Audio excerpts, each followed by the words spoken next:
Now it's my pleasure to introduce our presenter today, Mark Steinman. Mark has over 25 years of pricing, coaching, and leadership experience helping companies focus on the value they deliver to their customers. He's also author of Impact Pricing, Your Blueprint for Driving Profits, among other things. So with that, Mark, welcome.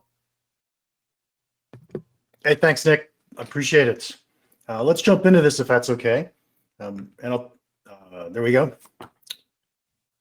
So today we're going to talk about mastering value conversations. We're really going to talk a lot about value. What does value mean to different companies, to different products? And it's a really important concept that many companies don't have a good grasp on. Who am I? I've been in pricing for well over 25 years. I've got a PhD. I was a professor for a while. I was an entrepreneur. I was a pricing executive at some multi-billion-dollar corporations. And then I write books, I write blogs, I have a podcast called Impact Pricing. Once I became an instructor for pragmatic marketing, my world changed. I just fell in love with teaching people how to run their businesses better. And I personally love this concept of pricing and value.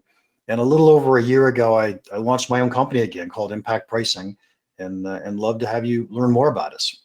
But let's jump into what we're going to talk about today, and that is mostly value. Here are some common problems that many companies run into. I'm betting that your company has at least one of these, if not all of them. And we don't get paid enough relative to the value that we create. Ask your CEO this question. Do you think that we're capturing the amount of value that we should, our fair share? And almost every time they'll say no. And I think of that as the value capture gap. What are we missing? Now, we build products or features that people don't buy or use. Pragmatic had done a survey and they found that 30% of product managers had confessed to having built products or features that nobody ever used. And when I presented that in a room one day, one of the product managers in the room said, yeah, and the other 60% are lying about it. So this is challenging. We always build these things that we think are going to be awesome, but they end up not being. Our marketing messages aren't resonating with our buyers. And it turns out we're talking about our products and nobody cares about our products. We're going to talk about that in a second. Salespeople discount too much, too often. Boy, I hear that a lot. And isn't it fun if we're not in sales, we sit back and we make fun of salespeople because they have to give the product away in order to go sell it. If only they could sell value or sell solutions. And yet, do we as product teams give them the support and the knowledge and the information they actually need to go sell value? How about this one? We don't know how to price our products. We're not confident of the price that we put on our products. And when we do finally make that decision, we don't ever want to make the decision again because it was so hard. It turns out that I could take all 5 of these and say there really is only one common problem. And that one common problem is we don't understand our own value. We don't understand value the way our customers perceive value. And that drives all of these issues that we're dealing with today. And so I'm going to tell you the single most profitable pricing decision that any company can make at any point in time is to adopt value-based pricing. A lot of companies I know do value-based pricing exercises. And once they've done the exercise, they say, oh, we use value-based pricing. But it turns out that it's practically impossible to get this right. If you think about what a value-based pricing really means, it means let's charge what a customer is willing to pay. But we can't read customers' minds. We have no way to know exactly how much somebody's willing to pay. There's always room for us to get better and better at the way we do pricing. I think of value-based pricing as an attitude. Can we get better at it? Can we get closer to it? Not have we figured it out and are we right? So we're going to have several impactful insights as we go through this webinar today. And the first one is if you want to increase your revenue and your profit, you've got to capture more value. We deliver a ton of value to our marketplace.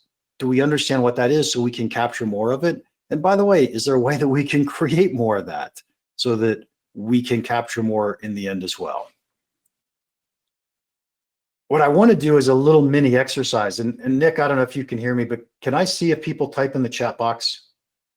Yes, you can. Excellent. Here's what I want you to do, if you don't mind, please. Think about a buyer, any buyer of one of your products. Think about a specific buyer, and then I want you to write down the value to that buyer. And if you're confident or if you're comfortable, go ahead and write it in the chat box. If you're not confident, just write it on a piece of paper in front of you. I'm going to give you a whole 30 seconds to do this. So I'm going to be quiet for 30 seconds.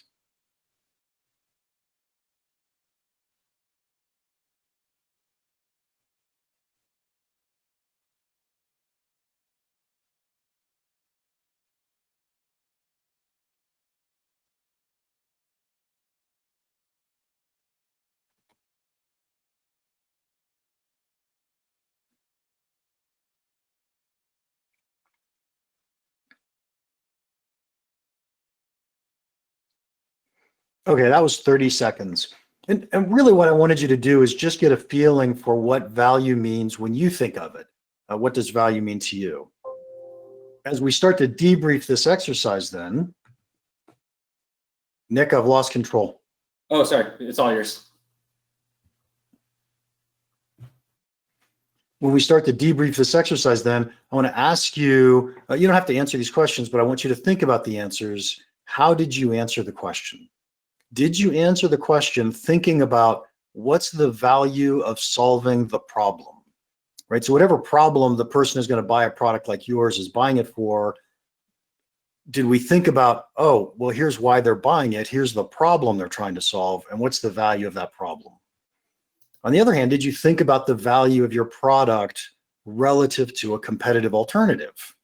And so this is how some buyers might be perceiving our product or the value of our product. And then the last of the three questions I want you to think about is, did you put it in dollars? In the world of B2B, we can put almost everything in dollars. In the world of B2C, it's a little more challenging and there's other techniques we can use. But in the world of B2B, every piece of value should come back to how much money are we making or saving our customers. And so here's a great impactful insight as we come out of this. Very few people truly understand their own value. And the ones that do had to work very hard to learn it. I've worked with many, many companies, and rarely have I walked into a company and talked to them about value and they actually understood what it meant to their buyers, to their customers. And so let's talk about it. What is value? Can I teach you what that is today? And we can get pretty far down the path. The first question for value is this concept called value in use. Think of value in use as the value of solving the problem. And my question to you then would be, how much value do you get out of having air to breathe? I'm guessing a lot. Let's call it infinite, just for the sake of argument. On the other hand, there's this thing called value in choice. Value in choice is what's the value of this product relative to the alternatives. Here on eBay, I found that you could buy a jar of air from Williamsburg, Brooklyn. Starting bid's only $69. You can buy it now for $199. Anybody going to buy that jar of air? And I'm guessing the answer is no. Even though we know the value and use of air is infinite, the value and choice of air is pretty close to zero because you have all the air you need around you right now. You don't need to buy a jar of air from Williamsburg, Brooklyn. When we think about value then, value is either going to be value in use or value in choice. And when I think about value, in my mind, it almost always means how much is somebody willing to pay? How much do they value my product? Well, the amount they value it is how much they're willing to give me for it. And that willingness to pay is going to be a function of either value in use or value in choice. You've probably heard of a buyer's journey before. I'm going to talk about a buyer's value journey. How do they realize value for our products? And most of the time they go through this process. First, they answer the question, will I buy something in this product category? Then they say, which one am I going to go buy? And then they buy one. Let's talk about will I for a second. When they're answering that will I decision, this is value in use. What's the value of solving the problem? The question they're typically asking or answering is is this in the budget? Is this problem bad enough that I should spend money to go solve it? Once they say, yes, I'm going to buy something in this category, then typically they have value and choice. They're going to make a which one decision. Here they're comparing different alternatives. They're trying to find the best bang for the buck. And most purchases go through both of these decisions. Let's see an example of this. Let's say that you're in the market to buy a new car. This guy here on the left, he's pretty excited. He just bought a new car, or he's about to buy a new car. And so if you're in the market for a new car, well, I'm sorry, let's step back. Let's pretend that you're not in the market for a new car right now.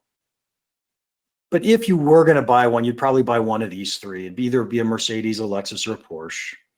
And so let's say Lexus sends you an advertisement and it says, hey, 20% off all Lexus vehicles this weekend. Does that make you change your mind? You're going to get in the marketplace to go buy a new car? Probably not. But on the other hand, let's say that you've decided you do need a new car and you're out shopping these three different alternatives. You get the advertisement from Lexus. They say, hey, 20% off all Lexus vehicles this weekend. Does that influence your decision? It probably does. In other words, when we're making that will I decision, people are not very price sensitive. And when they're making that which one decision, people become much more price sensitive. And to us, this is really important. If we're going to try to capture more value from our marketplace, we have to understand this, because buyers usually make both decisions, but not always. And we need to be super clear that we're understanding what decision our buyers are making if we're going to start to define value.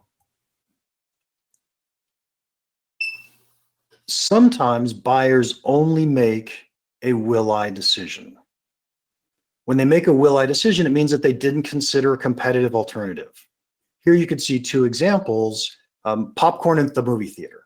I'm guessing that when you go to the movies, you pay for your ticket, you walk in the door, you're standing there in front of the concession stand, and you're asking yourself, am I going to take out a mortgage for popcorn today or not? But you're not asking, should I buy popcorn here or should I go buy popcorn at the grocery store?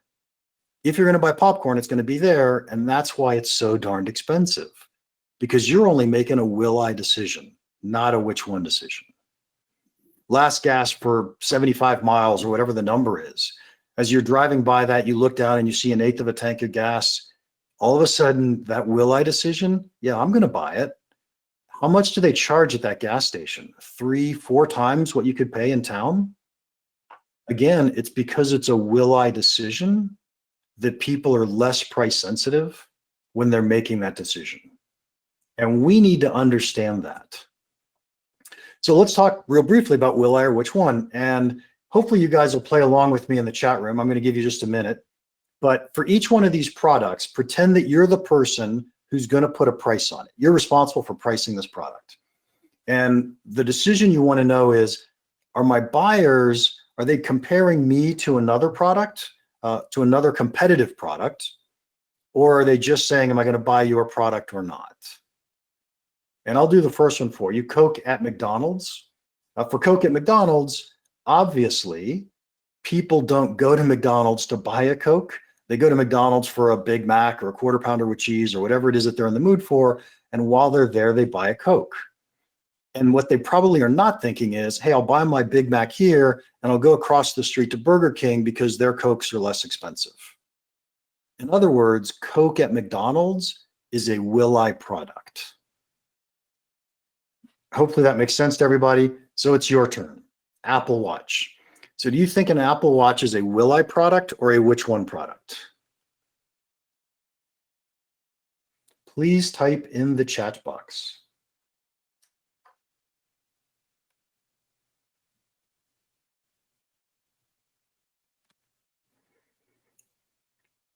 Nick, I don't see anybody typing, are they? Yeah, I'm seeing some answers too. I just gave you the ability to do that. So let me just screen. Oh, I'm sorry, my fault. I just lost the screen too. Yeah, I'm taking it back. Hang on. There you go. So I can read them out for you, Mark. I'm seeing the majority saying slight majority for will I with a small minority of which one. Yeah, I would absolutely agree with that. It is probably a will I product, meaning probably most people buying an Apple Watch are not considering other alternatives. They're probably just saying, am I going to buy an Apple Watch or not? Because they're in the Apple world, right? They're Apple fanboys or are totally committed to Apple. On the other hand, do I have control of the screen anymore, Nick? Yeah, just click and go. There we go. On the other hand, a Garmin smartwatch. What do you think there? And go ahead and read me the responses.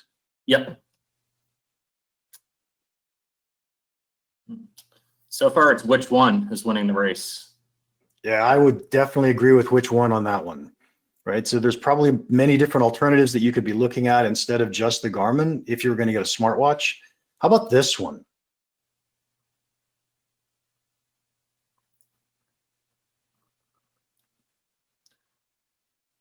Mark, I'm seeing another which one.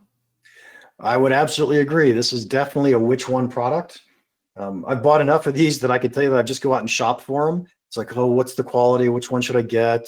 There's many different ones to choose from. Absolutely. And then my last one. This is my favorite of all of the ones that I get to choose. What do you think? Will I or which one?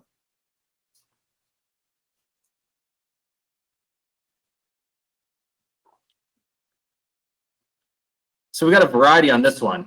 We have a bunch of will I's. We have a couple which ones, and then we have a depends and a never. It's not a will I, it's a won't I, or I won't. Okay, so the reason this one's my favorite is because what we just did, everybody who said this was a will I, what you just did was put yourself as the buyer. And you can't imagine saying yes to buying a tattoo. But here's the question for you. What happens if you decide you do want to get a tattoo? For some reason, somebody could convince you you need to have mom tattooed on your arm. What's the next thing you're going to go do? You're going to go shop tattoo parlors. You're going to find the best artist, the cleanest parlor. Suddenly it becomes a which one decision. We have to put ourselves in the minds of our buyers, not in our own minds, to say this is what makes sense. Now, by the way, if it's 3 o'clock in the morning, the bar's just closed and you're walking by a tattoo parlor, I'm thinking at that point in time, it's probably a will I decision. And it's also probably a really bad will I decision. But the whole trick here is, do you think people considered a competitive alternative before they made the decision to buy that product? So your impactful insight out of this is value is what a buyer is willing to pay. It's either going to be value in use or value in choice. And we really like it when we can get people to just make will I decisions for us. And there are two basic ways that we can cause will I decisions to happen. One is will I products. We can build products where people tend to just not look at competitive alternatives. We saw a couple of those. We saw the Coke at McDonald's. We saw the Apple Watch. A new iPhone is a great example of a will I product.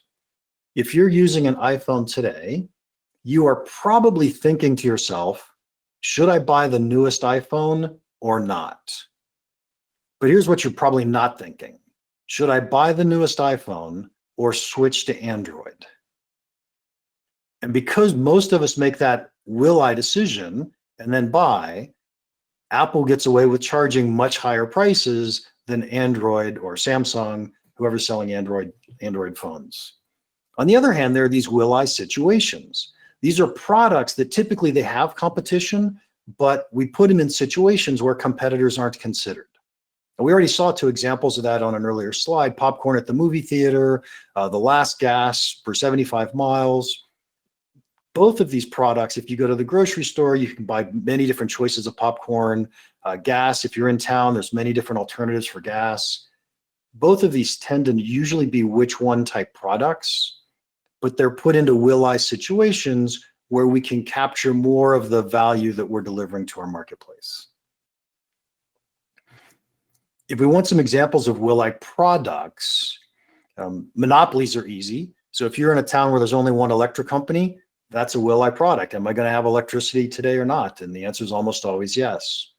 Radical innovations, the very first iPod, the very first iPad, these are types of things that are so radically new, there is no competition for them. If you can have huge differentiation for your product. LinkedIn is a great example. There's a lot of companies out there that sell to recruiters and help make recruiters' jobs easier, but there's only one company out there that has everybody's resume. So it's huge differentiation for LinkedIn. Switching costs often. So you could think of the iPhone. One of the reasons why we're not going to switch to an Android is because we know the iPhone so well. So maybe those are switching costs. If you've got somebody that's buying a subscription from you, odds are really good they're not going to switch. And so they're every month, it's not, am I going to go switch to a new vendor? It's, am I going to still pay you or not? And the answer is almost always yes. And then the last one, options or add-ons. These are things that almost every company should be thinking about. When you have an add-on product that you can go sell to your current customers, odds are really good they can't buy that product from anybody else. And so that means it's a will-I type product. We should be getting more from those products, higher margins from those products than we would from a which one type product. As a general rule, product managers should be thinking about how can I build more will-I products. When we think about will-I situations, here's some examples of how you might be able to create some will-I situations. Maybe you've got a convenient accessory. So if you're going to go buy a bicycle at a bike shop, they're almost always going to say, would you like a helmet with that? If you go buy a TV at Best Buy, they're going to say, would you like an HDMI cable with that? Now, these are easy accessories that they can go sell. And because it's convenient for you, you're probably just going to buy it there as opposed to go shop around for it. And we've got distribution constraints. That's the gas station in the middle of nowhere. Southwest Airlines is a great example of this because if you go buy a Southwest flight, they don't sell their flights on Expedia or Travelocity or Orbitz. The only place you could see their pricing is on their website.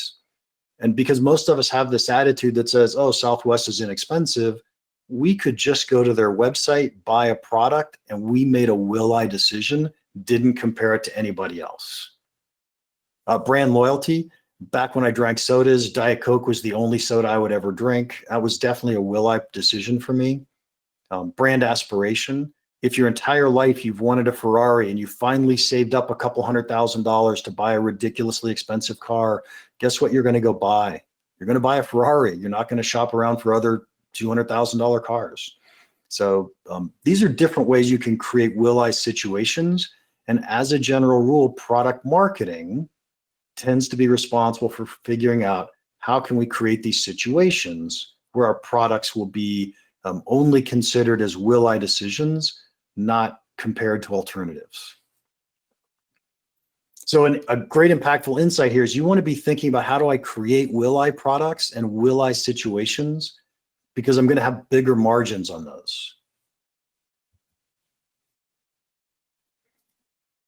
We'll talk briefly about a which one decision as well, because sometimes people are deciding between our product and a competitor's product.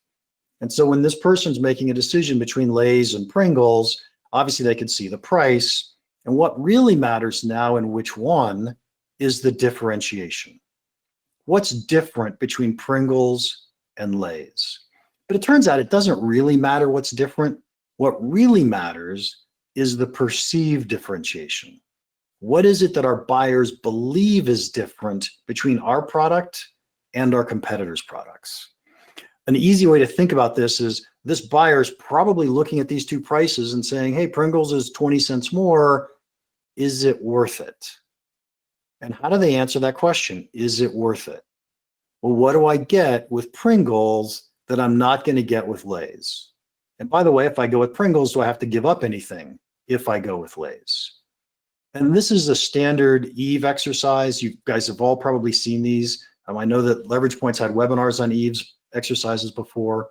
So think of it that way. And the impactful insight is if you want to capture more value, you need to understand your buyer's perceived value relative to your competition.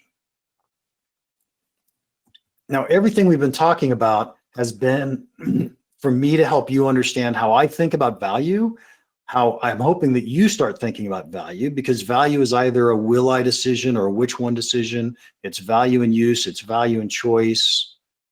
But now I want to step back and think about business as a game and see how this is relevant. And so if we think about business as a game, profit is how we keep score, right? Companies with more profit are winning. Price times quantity, that's how we score points. The more units we sell, the more points we score. The higher the price we can win at, the more points we score. And so what's value? Value is the strategy that we get to use in order to win the game. It helps us score more points and it helps us get more profit so we win the game. So I think of business just like this. And if you've ever been involved or studied game theory and business is a game, what you want to do is start at the end of a game and reason yourself back. And so let's do that. Let's do exactly that for a second. And this, in my mind, is possibly the most important slide of what we're going to talk about today. If we look at the very end, we've got buyers buying products. And what we want is more buyers buying our products at higher prices. That to us is winning. So how do we get to that point in time? Well, it turns out we get to that point in time if buyers perceive more value from our product, whether that's value in use or value in choice. We need them to perceive more value in order to buy more at higher prices. Well, how do we do that? Well, if we have a direct sales force, our sales force had better be helping our buyers understand the value that they get from our products. Well, how do we help the sales force do that? Well, it turns out marketing had better be talking about the things that matter to our buyers, had better be bringing in the right buyers into the top of the funnel, had better be communicating about our value. And then when we go to launch our new products, we should be launching new products with real value in the marketplace that people care about, that's different than our competitors or maybe exclusive. And of course, we need to be building these products, which means we need to be designing these products, which means we need to be defining these products. You start at the very end and say, if I want buyers to pay me more money and buy more things from me, I've got to do all of these. And what this really says is we need to be able to create value, communicate value, and capture value. And just as a quick shout out to Leverage Point, I created this concept before I knew Leverage Point uses these words all the time. So I love the fact that Leverage Point talks this way. It's a great fit for us.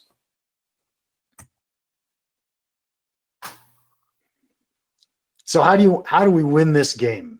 We win the game if we want to make more profit, we want to sell more at higher prices, we need to create, communicate, and capture more perceived value. If we want to increase perceived value, then we've got that create, communicate, and capture value, but who typically does this? Creating value is usually product management and engineering. They're going to do that by creating new products. Marketing is the group that typically communicates value to our marketplace. And then salespeople are there to help us capture more value from each individual buyer, not from the market as a whole.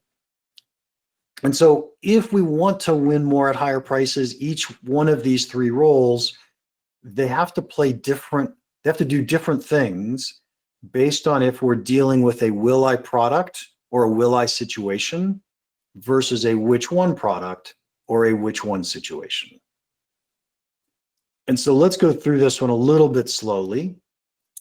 For product managers, the people who are probably creating value into our products, if we want them to be able to create will I products, we want them to create products where there is no competition, we're innovative, we're unique. And what they ought to be thinking about is what's the value in use of this product to our marketplace. And if there's a really high value in use and we're the only ones who do that, then we're going to be able to win lots of deals at higher prices. On the other hand, if we know we're in a competitive situation and we have to build a product in that respect, then we need to make sure we're creating differentiation.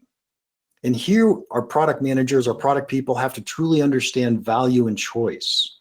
What's the difference between our product and our competitors' products?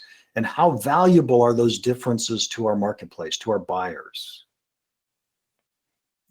When it comes to the marketing side, somebody's got to communicate value to our market.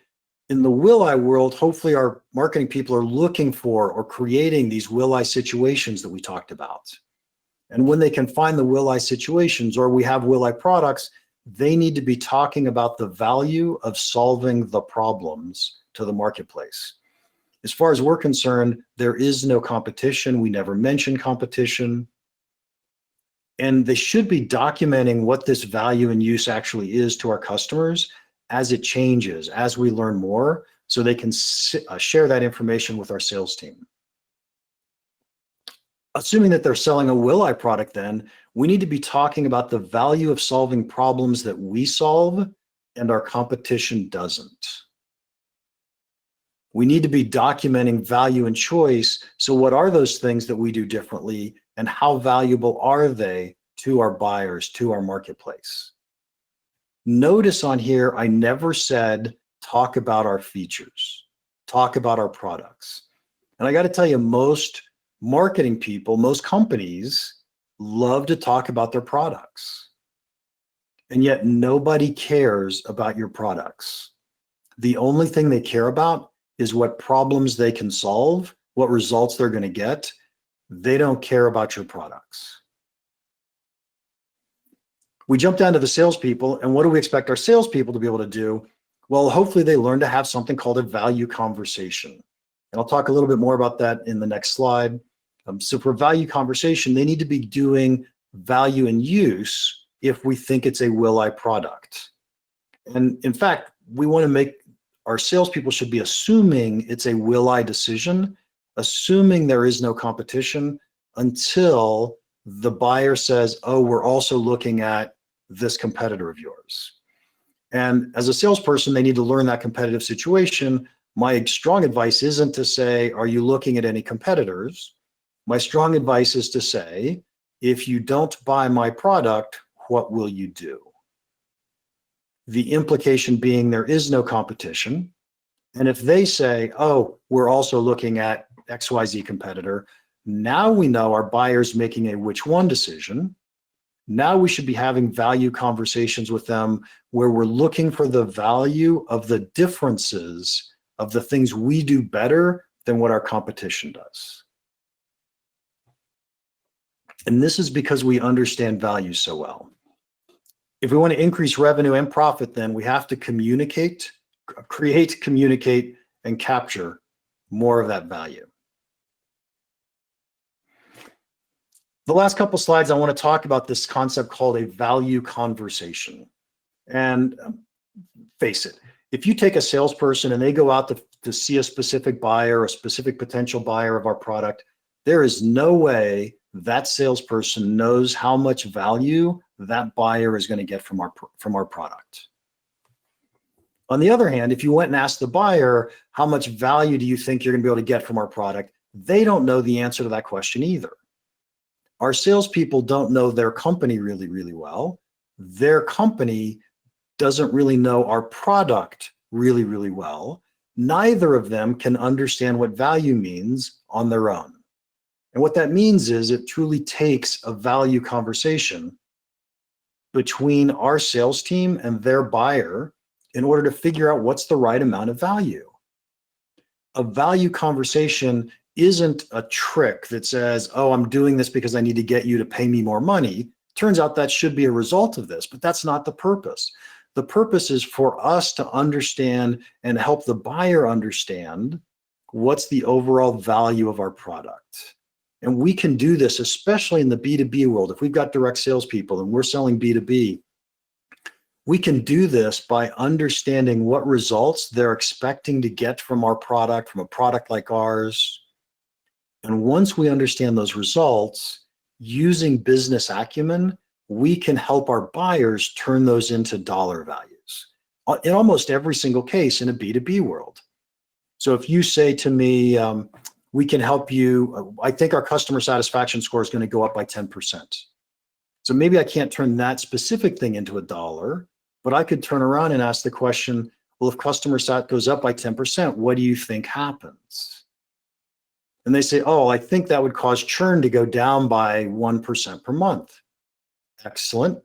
What do we think 1% per month is worth to your company in revenue? And we just turn customer satisfaction into a dollar value for that specific buyer.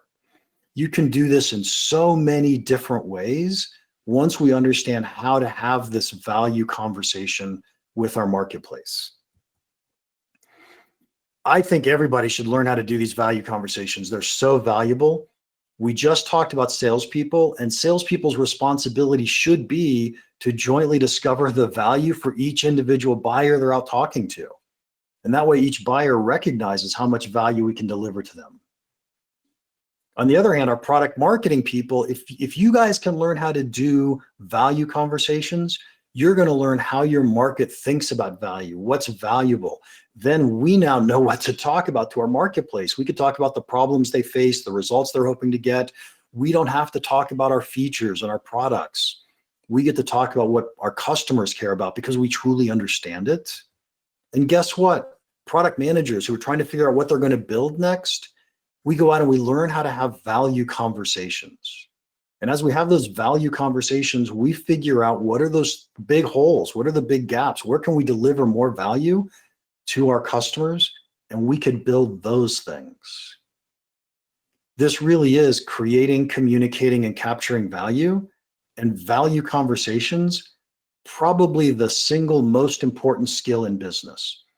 I personally think value, this concept of value, is a concept that so few people understand, and yet it should be driving almost every single business decision we make. And that sounds insane to me when I think of it that way. So value should be driving most of your business decisions. And we need to go learn what value truly means. And we do that in many different ways, but value conversations are probably the single most valuable, most important way to go do that. There we go. I feel like I've just been talking a mile a minute. Hopefully you guys got all that. Let me take just 30 seconds and tell you about my company. We transform companies and we transform careers using the power of pricing and of course value. In the world of companies, typically we work at 3 different levels. We work at helping companies change specific products, transform specific teams, or even overall culture. And you can learn more at our website, impactpricing.com. And a lot of times people want help with their individual careers, their individual skill set, and their company isn't ready for a big transformation. So we have education and coaching on value and pricing leadership. And to do that, we have online courses. A big part of the online courses are office hours where you get to spend an hour a week with me and other people as well. And we talk about different pricing issues and what's going on. And of course, there's a community there that you have access to and you can talk to and share ideas. You can learn more of that at championsofvalue.com. And also, I'm on LinkedIn constantly, so you can reach me out at LinkedIn. With that, Nick, I am handing it over to you. Great. And thank you to Mark for sharing all of his insights. Now, we've had a few questions coming during the webinar, and there's still plenty of time to enter them into the panel on the right-hand side of your screen. While you're entering, a quick reminder to complete the 10-second survey while exiting today's webinar. You'll be entered into the raffle to win a copy of Dollarizing Differentiation Value. Now, to give you a couple more minutes, just a few quick words on leverage point. So Mark just explained the reasons why it's really critical for B2B sales teams to be able to master this value conversation with their customers and prospects, but also the role that product and marketing teams play in supporting this conversation. Here at Leverage Point, we offer a SaaS solution that creates interactive digital value propositions that help sales teams convey their value messaging in a more powerful customer-specific way. And how's that work? Well, first, product marketing and pricing team members build custom branded value models in the tool and messages to create a value proposition that really helps sales tell a story. They then publish that value proposition into a cloud-based library that's easily accessible by every rep in your organization to customize in real time. Finally, when it comes time for the first sales call, sales teams can modify the customer's baseline data in real time in order to create a unique business case to buy that the prospect can leverage internally to drive the deal forward. Early on in the sales process, value propositions are really useful as flexible case studies and call prep, and in building sales confidence, and qualifying opportunities, and in engaging customers. In the middle of the sales process, value propositions provide customer value analyses as an important consultative selling tool to address these critical pre-sales challenges. Finally, when it comes time to the purchase stage, the value proposition becomes a shared business case to buy, collaboratively agreed upon between sales executives and their customer sponsors. Now, who wins in all of this? Well, value propositions and leverage point can be linked directly to an opportunity in Salesforce and downloaded to PDF and PowerPoint at any time for a personalized lead behind. And on average, our clients achieve anywhere from 5 to 15% higher close rates and 5 to 25% higher prices when using leverage point value propositions. Now, if you found any of that interesting, feel free to let us know in the survey, and we can set you up with a quick demo of our product. So now it's time for the Q&A.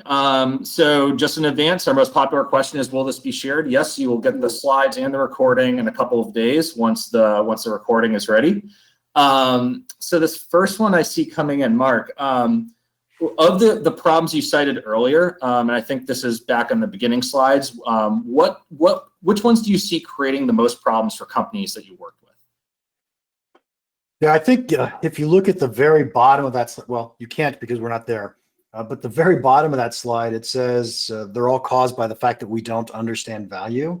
And without a doubt, that to me is the single biggest problem, the most common, because so few companies truly understand value. But if I were to say which is the one that resonates most with most companies, it's the one on salespeople are always asking for discounts.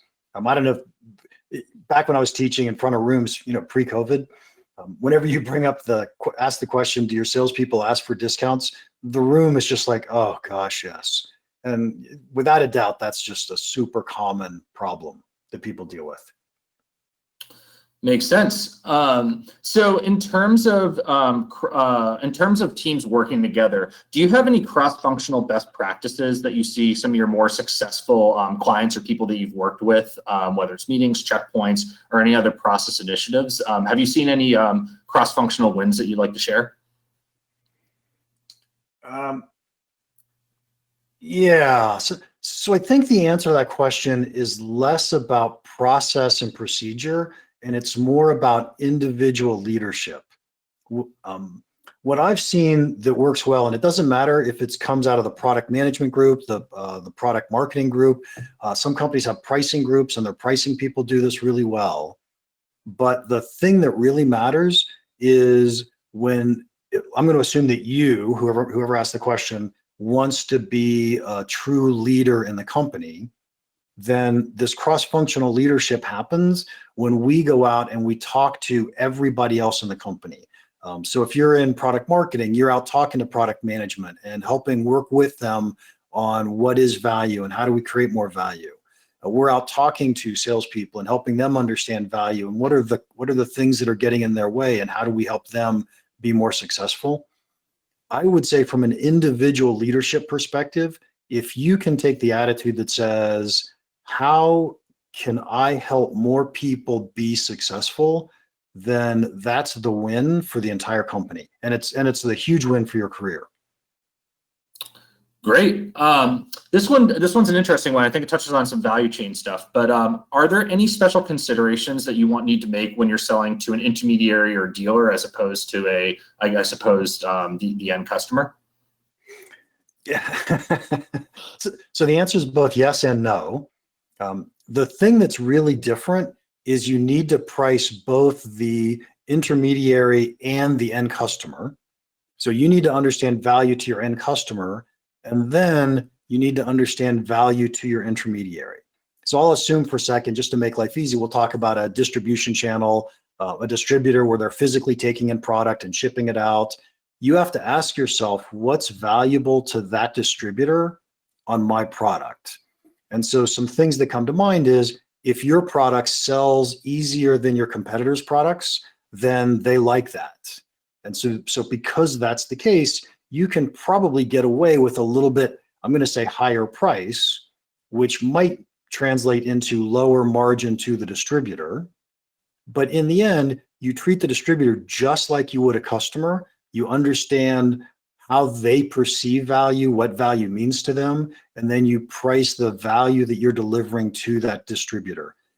But the hard part there is you also have to go to the end customer and understand what the willingness to pay is for the end buyer and start working your way backwards in the chain.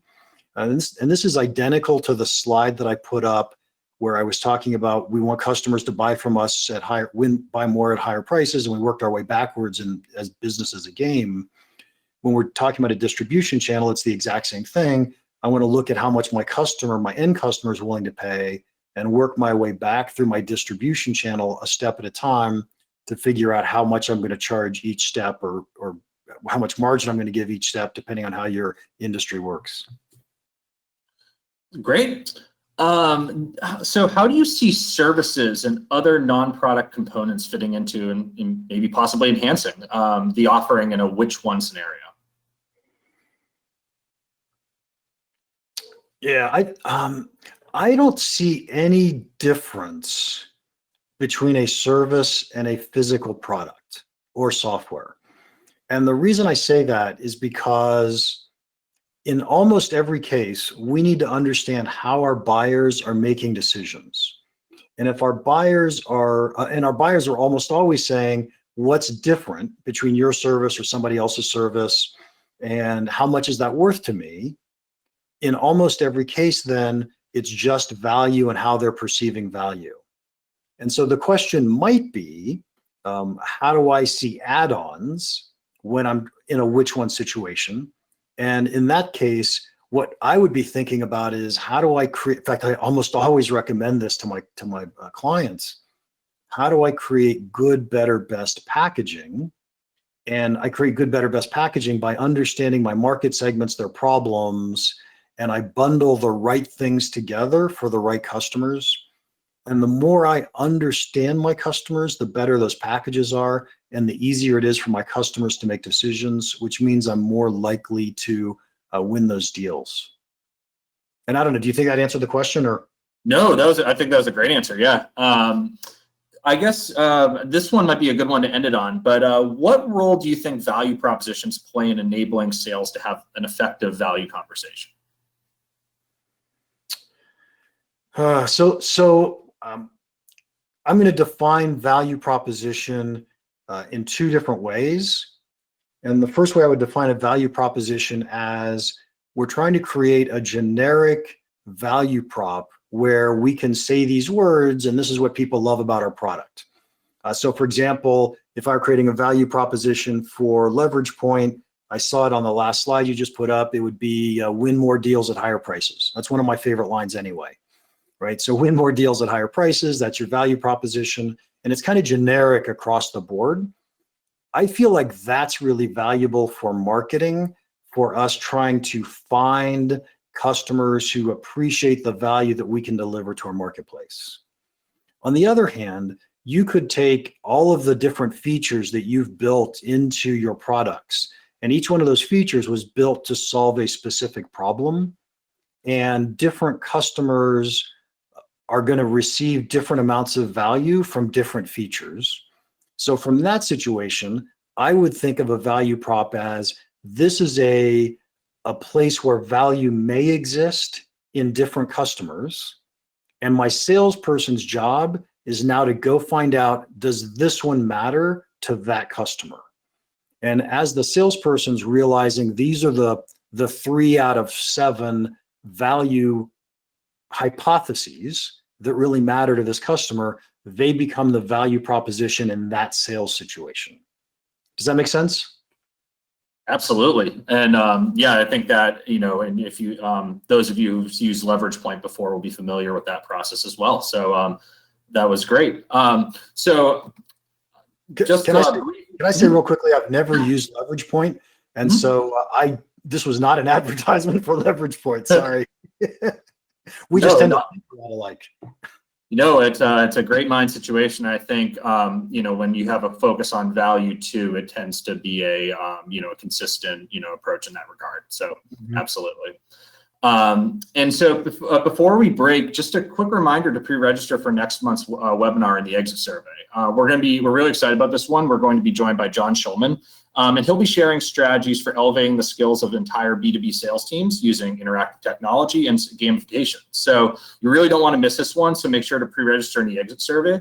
And also, we're kicking off a new series on sales velocity. It's a limited time program where we're going to be sharing our most useful resources around increasing your organization's sales velocity. You can also sign up for that in the exit survey. So that's it for us today.